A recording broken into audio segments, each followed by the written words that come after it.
जो मेज़ का मार्केट है उसके ऊपर क्या इम्पैक्ट होगा, इस पर बात करने के लिए हमारे साथ जुड़ रहे हैं सुमित गुप्ता साहब, जो कि सीईओ हैं वसीडा एशिया के। सुमित जी, बहुत स्वागत है आपका। मैं तो पहला सवाल आपसे यही पूछना चाह रहा हूं कि कृषि मंत्री के इस बयान पर आप क्या सोच रहे हैं? क्या वाकई ये मुमकिन है विदाउट जीएम?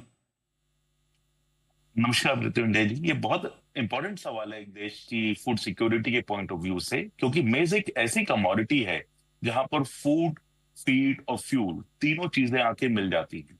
और maize is a commodity of technology, maize is a commodity for future of India.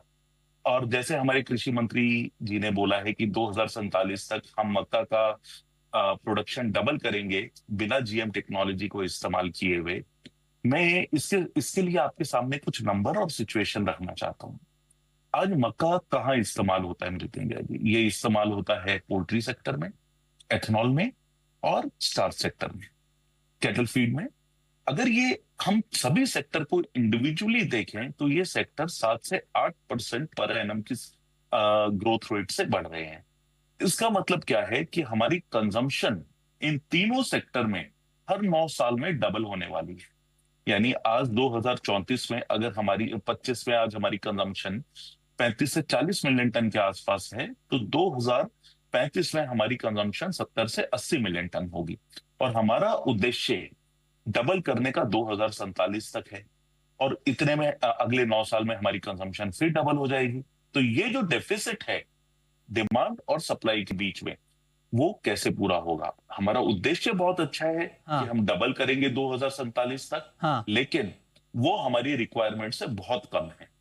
अच्छा, आप कह रहे हैं कि रिक्वायरमेंट से कम है, लेकिन सोयाबीन बहुत वाले कम कहते है। हैं कि सोयाबीन वालों को तो दिक्कत ही मक्के से है। वो कह रहे हैं कि मक्के का इस्तेमाल जिस तरह से एथेनॉल में हो रहा है, उससे जो डीडीजीएस बन रहा है उससे पूरा सोयाबीन का मार्केट डिप्रेस हो गया है।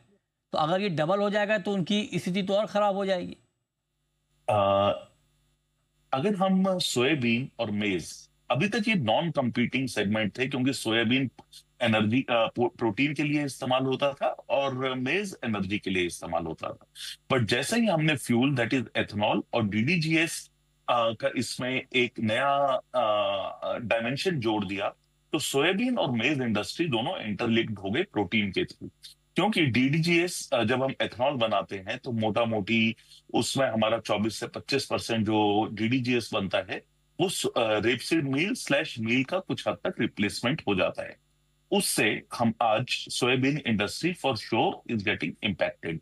लेकिन ये जो सिचुएशन है ये अगले मे बी 2 साल 3 साल तक है, क्योंकि आज सोयाबीन की हमारी प्रोडक्शन मोटा मोटी in situation in bad year 10 million, in a good year 13-14 million ton के आसपास है।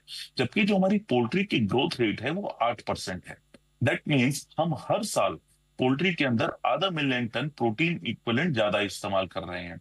दूसरा, डीडीजीएस आने से हमारी कैटल फीड इंडस्ट्री को एक नया ऑब्जेक्टिव मिलेगा। हमारी मिल्किंग कैपेसिटी इस देश की बहुत ज्यादा बढ़ जाएगी।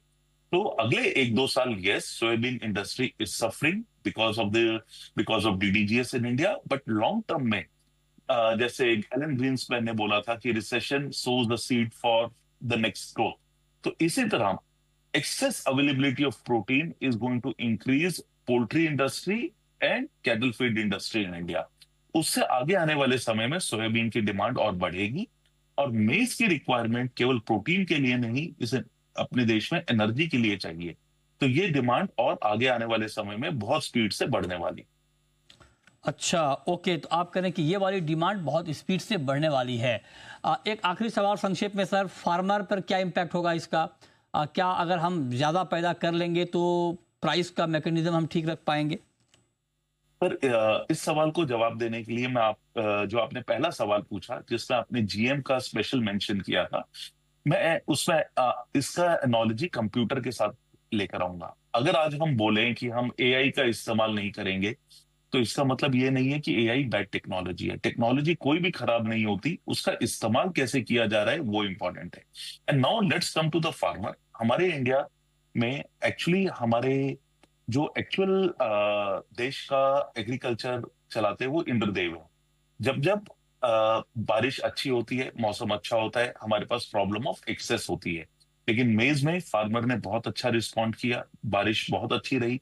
लेकिन एज अ कंट्री हमको उस साल के लिए तैयारी करनी है जिस साल बारिश कम हो और जिस साल हमारी डिमांड यहीं पर होगी। उस साल हम ये डिमांड कैसे मीट करेंगे? In normal circumstances of good rainfall I believe Indian farmer will keep moving towards maize. और इंडियन फार्मर ने specially in region of MP, जो आज मक्का का सबसे बड़ा प्रोडक्शन एरिया बन गया है, बहुत अच्छा रिस्पॉन्ड किया है। उन्होंने राइट टेक्नोलॉजी को बहुत अच्छा अडॉप्ट किया है। राइट। चलिए सर, इसके ऊपर आगे हम और भी बात करेंगे। ये बहुत डिबेटेबल सब्जेक्ट है कि जीएम का इस्तेमाल होना चाहिए नहीं होना चाहिए। इस पर बहुत डिबेट हो रही है, बहुत सारे रिजर्वेशन भी हैं। और मंत्री जी ने तो साफ साफ कहा है कि बगैर जीएम हम कर लेंगे, तो अच्छी बात। अगर बगैर जीएम हो जाए तो और बढ़िया बात है। इस पर आगे फिर कभी डिटेल में बात। बहुत शुक्रिया सुमित जी आपका, शुक्रिया मनोज जी आपका भी, माल्या जी आपका भी हमारे साथ जुड़ने के लिए।